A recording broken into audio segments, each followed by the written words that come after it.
Ingrid Coronado, la mujer que parecía tenerlo todo, un día confesó algo que llevaba más de 20 años guardado. Esa verdad cambió para siempre la manera en que millones de mexicanos la miraban. La sonrisa que iluminaba las mañanas ocultaba batallas silenciosas, traiciones inesperadas y decisiones que marcaron su destino con más fuerza que cualquier programa de televisión. Ese contraste entre la imagen pública y la realidad privada es lo que vuelve su historia tan fascinante.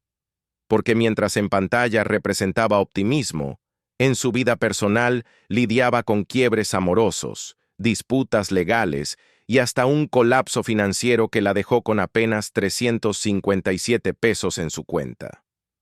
¿Cómo puede alguien que parecía intocable llegar a un límite tan humillante? Y aquí vamos a recorrer esa historia, con escenas que revelan lo que nunca se contó en los titulares. Pero antes de arrancarnos, si aún no te has suscrito, este es el momento. Activa la campanita porque lo que viene te va a dejar pensando. Aquí no hay homenajes vacíos, sino verdades que pocos se atreven a decir. Ingrid nació el 12 de julio de 1974 en la Ciudad de México. Su infancia fue como la de muchas niñas de clase media. Colegio, disciplina en casa, tardes de deberes. Pero con una diferencia. Mientras sus amigas jugaban en la calle, ella se pasaba horas practicando ballet, piano y canto. Tenía una chispa que sus maestros notaban. No se conformaba con hacerlo bien, quería hacerlo perfecto. Esa obsesión, lejos de agotarla, la motivaba. Su entrada al mundo artístico no fue con reflectores, sino en las sombras. Puso su voz como corista en proyectos de Timbiriche, Chabelo y Denise de Calafe. Jornadas largas, sueldos modestos, pero mucha experiencia. En esas sesiones aprendió lo más duro del espectáculo, que el glamour es apenas un disfraz y que la verdadera prueba está en la resistencia. Salía de madrugada, con frío y cansancio, pero con la seguridad de que estaba construyendo un camino. La televisión mexicana de los 80 y 90 era un campo de batalla. Televisa reinaba, TV Azteca apenas nacía, y cientos de jóvenes buscaban un hueco. Ingrid no tenía padrinos poderosos, pero sí una perseverancia que impresionaba. Sabía esperar, y esa paciencia fue lo que le abrió la primera gran puerta. En 1994 Garibaldi la llamó para sustituir a Patricia Manterola. Garibaldi era un fenómeno mediático. Sus integrantes llenaban escenarios, grababan videos provocativos y vivían en constante gira. Ingrid llegó como la nueva, pero pronto se ganó su espacio. No era la que más experiencia tenía, pero sí la que transmitía más frescura. La gente notaba que estaba disfrutando de cada instante, y eso la hacía irresistible. Fue en ese grupo donde conoció a Charly López. Lo que comenzó como química artística se convirtió en romance. Se casaron, tuvieron a Emiliano y parecían vivir un cuento de hadas. Juventud, fama, familia. Pero la vida dentro del espectáculo nunca es sencilla. Entre rumores de infidelidades, tensiones en el grupo y la presión mediática, el matrimonio comenzó a fracturarse. En 2004, el divorcio llegó como una tormenta. Ingrid, con un hijo pequeño y una carrera apenas consolidándose, tuvo que reinventarse. La separación de Garibaldi y de Charly López dejó a Ingrid en una encrucijada. Tenía un hijo pequeño y un apellido que apenas comenzaba a reconocerse en el medio. Cualquier otro hubiera regresado a la vida anónima, pero ella sabía que su lugar estaba en las cámaras. Esa convicción la llevó en 1999 a tocar las puertas de TV Azteca, donde empezó como parte del matutino tempranito. Al principio la relegaron a la sección de espectáculos, pero muy pronto su espontaneidad rompió la rigidez del formato. Ingrid no era la conductora que leía un teleprompter. Era la que improvisaba, reía, contaba chistes y hacía sentir a la audiencia que estaba en la sala de su casa.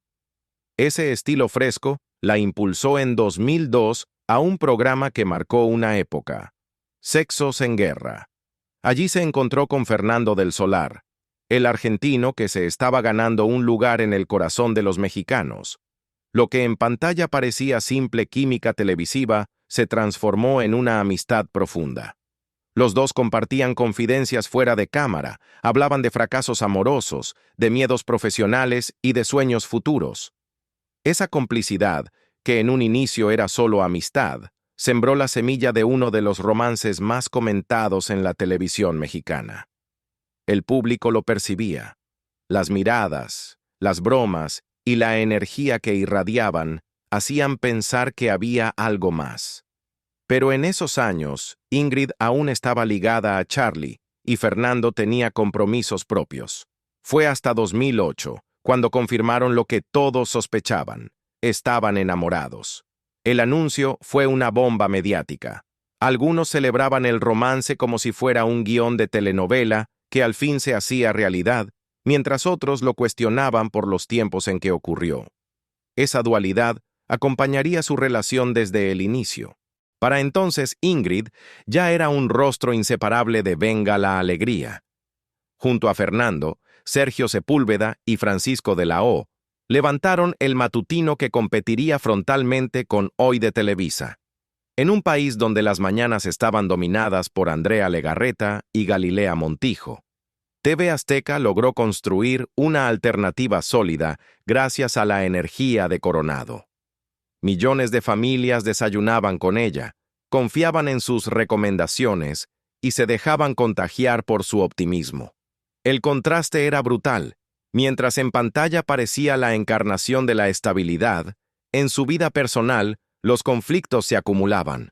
Su divorcio con Charlie seguía doliendo. Los rumores sobre su relación con Fernando no paraban, y la prensa de espectáculos la convirtió en blanco favorito. Cada portada exageraba, cada nota buscaba el ángulo más cruel. Y aunque ella intentaba mantenerse firme, el precio de la exposición era cada vez más alto. En 2011 llegó el anuncio que parecía un giro definitivo. Fernando le propuso matrimonio en Navidad. La boda civil fue discreta, sin reflectores exagerados, pero cargada de emoción. Fernando contó después que un sacerdote los bendijo en su propia casa, en un acto íntimo que pretendía ser símbolo de unión y fortaleza. Para la audiencia era la confirmación de la pareja perfecta. Los veían como un matrimonio que había nacido frente a las cámaras y que ahora sellaba su historia en lo privado. Pero lo que parecía cuento de hadas pronto se convirtió en pesadilla. Apenas un año después, Fernando recibió un diagnóstico devastador. El conductor lleno de vitalidad tuvo que alejarse de la televisión para enfrentar un tratamiento largo y doloroso. Ingrid, fiel a su promesa, se mantuvo a su lado. La imagen de la pareja cambió.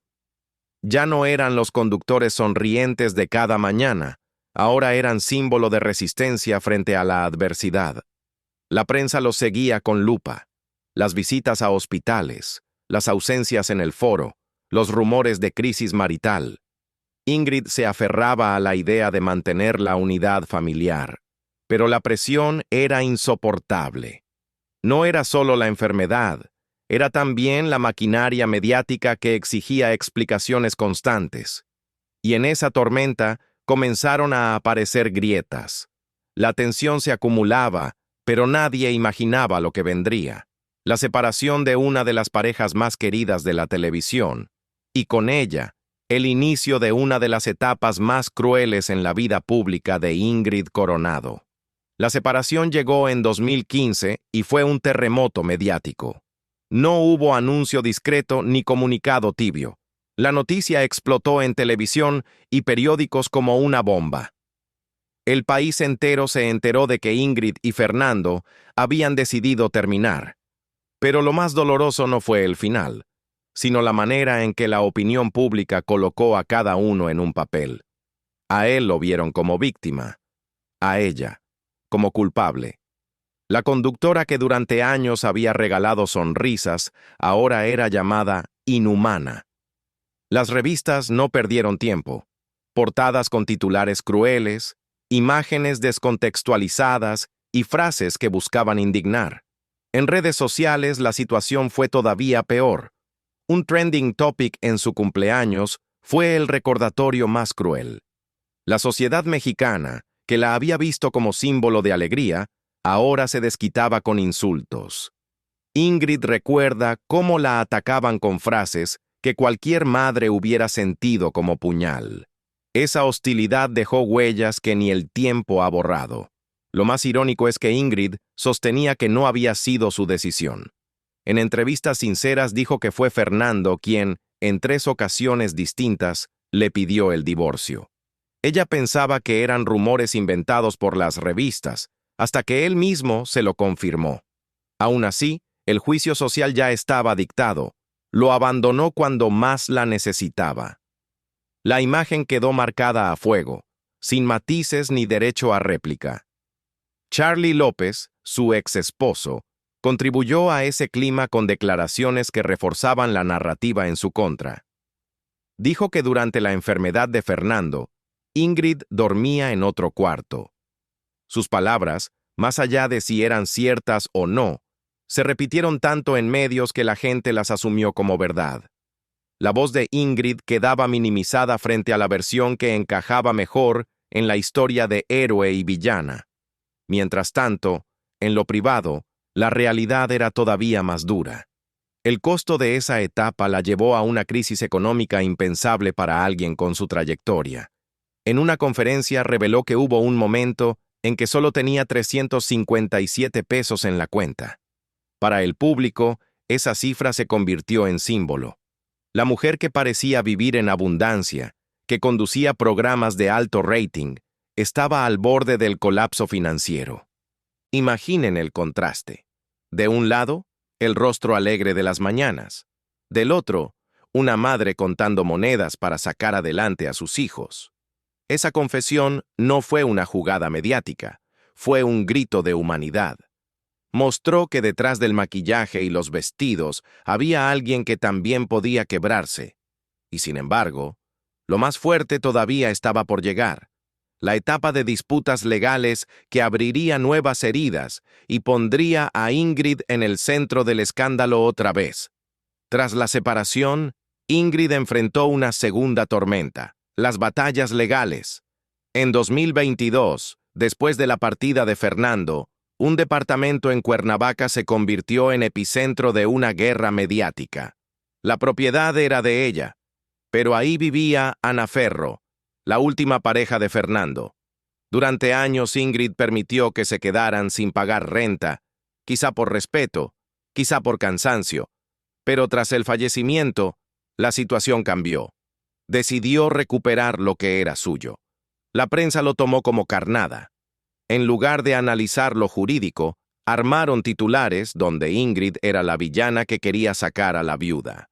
Los programas de espectáculos no perdieron la oportunidad de alimentar esa imagen. En los foros y redes sociales, la discusión era la misma.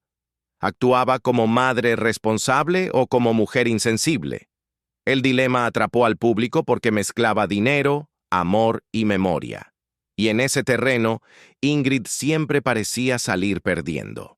Ese mismo año publicó Mujerón, Conquístate, Ámate y enciende tu poder femenino. Un libro pensado como terapia, como manifiesto de resiliencia. Pero la ironía del destino lo convirtió en blanco de burlas. ¿Cómo puede hablar de amor propio quien no pudo sostener un matrimonio?, preguntaban algunos. Esa contradicción se repitió en toda su carrera. Cada vez que intentaba mostrarse fuerte, había un coro dispuesto a recordarle sus derrotas. En 2023, otro capítulo volvió a ponerla bajo reflectores. Su relación con Germán Bricio, consultor y conferencista, se presentó como un triángulo con Claudia Lizaldi.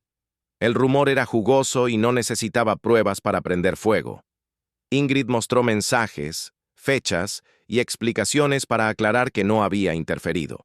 Pero la experiencia le había enseñado que la verdad nunca vende tanto como la sospecha.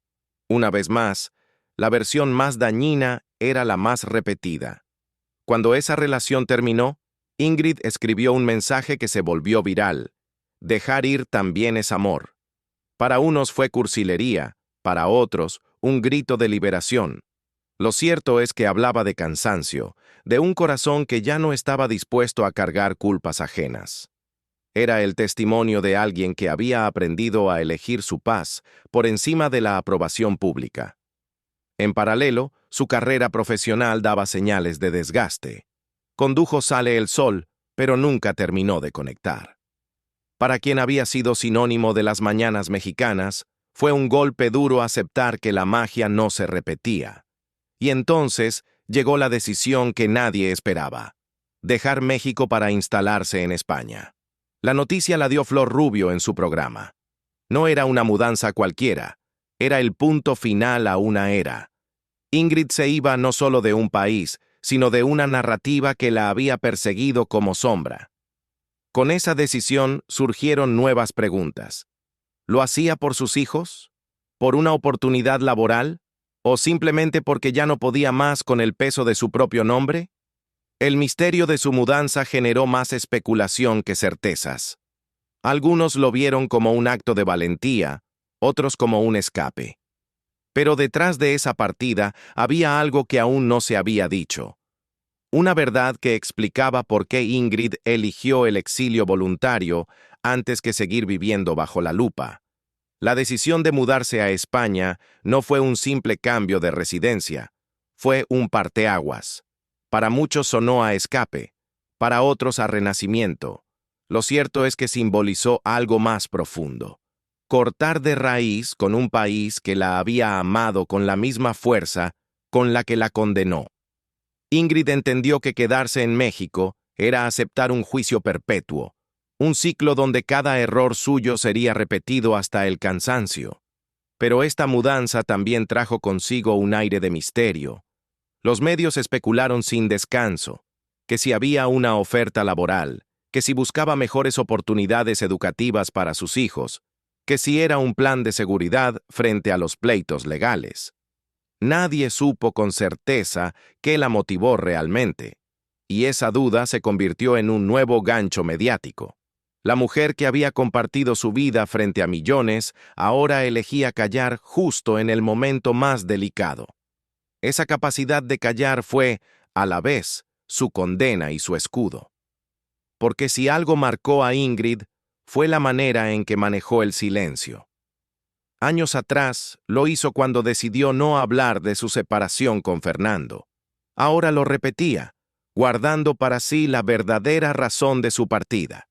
Y el público, que detesta los vacíos, llenó esos silencios con teorías, rumores y acusaciones. Lo cierto es que en medio de todo ese ruido, Ingrid buscaba algo que la televisión nunca le dio: paz. Por primera vez en décadas, ya no tenía que estar en un foro a las 6 de la mañana, sonriendo a pesar de estar rota por dentro. Por primera vez podía caminar por la calle sin ser señalada como villana. Esa normalidad, que para cualquiera sería cotidiana, para ella era un lujo casi mítico. Sin embargo, esa aparente tranquilidad escondía un dilema aún mayor. Porque aunque logró escapar de la prensa mexicana, no podía escapar de la memoria del público. Su nombre seguía presente, sus decisiones seguían siendo tema de debate, y su figura seguía atrapada entre víctima y verdugo. Esa dualidad es la que alimenta su historia, y la convierte en un caso tan singular dentro del espectáculo mexicano. Lo más sorprendente es que, en entrevistas recientes, Ingrid confesó que durante años aceptó consejos equivocados. Amigos y asesores le pedían guardar silencio para evitar escándalos, pero con el tiempo entendió que ese silencio fue su peor error. Proteger a sus hijos era su prioridad, sí, pero el precio fue quedar pintada como culpable. Y esa reflexión, contada en su propia voz, abre un ángulo doloroso. ¿De verdad valió la pena callar tanto tiempo? Esa confesión no resolvió el debate, lo encendió más. Unos dijeron que por fin estaba mostrando su verdad. Otros que lo hacía tarde, cuando Fernando ya no podía dar su versión. Esa división acompaña cada paso suyo. La gente no se conforma con escucharla, necesita elegir un bando. Y ese es el sello de Ingrid Coronado, la mujer que nunca pudo ser solo conductora, porque la historia siempre la obligó a ser símbolo. Lo que aún no se ha contado del todo, y que aquí revelaremos, es como esa experiencia la transformó de raíz. Porque más allá de los pleitos, las críticas y los titulares, lo que Ingrid aprendió en carne propia es que la televisión puede ser una bendición y una cárcel al mismo tiempo. Y ese aprendizaje, duro y amargo, es lo que conecta su historia con cualquiera que haya sentido que la vida pública no siempre es justa con la vida privada. Ya instalada en España, Ingrid mostró una faceta desconocida. No la de la conductora sonriente ni la de la mujer bajo fuego mediático, sino la de una madre que buscaba recomenzar. Lejos de Televisa y de TV Azteca, sin cámaras a la salida de su casa ni paneles de opinión diseccionando su vida. Ahí empezó a reconstruir algo que había perdido desde hacía mucho: la rutina simple. Caminar con sus hijos sin mirar atrás, comprar en el mercado sin disfraz de celebridad, reír sin medir el volumen de la carcajada. Esa normalidad, que para cualquiera parecería un detalle sin importancia, para Ingrid fue un renacer. Era como si por fin pudiera quitarse un vestido incómodo que había cargado durante años. Pero esa calma también revelaba un dilema. ¿Qué pasaba con su carrera? Porque aunque había dejado los foros, no dejó de ser Ingrid Coronado. Su nombre seguía siendo noticia en México, incluso estando a miles de kilómetros. Y esa distancia no apagó el interés, lo multiplicó. Los medios comenzaron a rastrear cada movimiento suyo en Europa. Fotografías en aeropuertos, especulaciones sobre un nuevo amor, rumores de proyectos internacionales. El silencio de Ingrid era gasolina para esa maquinaria. Y aquí aparece una paradoja brutal. Huyó del escándalo, pero su ausencia lo volvió aún más rentable. La ironía era cruel, como si entre más callaba, más fuerte resonaba su nombre. Fue entonces cuando dio una entrevista corta, casi un suspiro, donde dejó caer una frase que desató un torbellino. Si yo hablara, se caería más de una máscara. Esa sentencia bastó para encender la imaginación de todo México. ¿A quién se refería? ¿Qué secretos guardaba aún después de tantos años de exposición?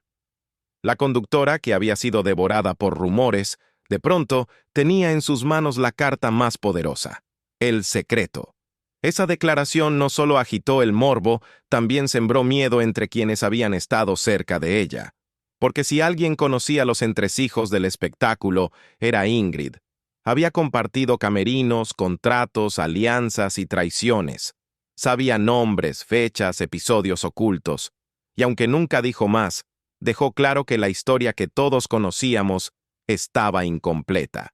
Ese fue su movimiento maestro: convertir su silencio en amenaza velada, su debilidad en arma. Mientras tanto, sus hijos crecían y se convirtieron en su motor. Ingrid confesó que todo lo que hizo, mudarse, callar, aguantar, fue para protegerlos, que prefería cargar con la etiqueta de mala madre antes que exponerlos a una batalla pública sin fin. Y ahí está quizá la mayor contradicción de su vida. Se sacrificó por ellos y, sin embargo, la opinión pública nunca se lo reconoció. Hoy, instalada en esa vida más tranquila, Ingrid parece haber encontrado un equilibrio. No volvió a la televisión mexicana, al menos no de forma permanente. Prefirió explorar conferencias, libros, proyectos que le permitieran expresarse sin depender de un productor o de un rating. Fue una forma de recuperar el control, porque si algo aprendió en carne propia es que, cuando no controlas tu historia, otros la escriben por ti.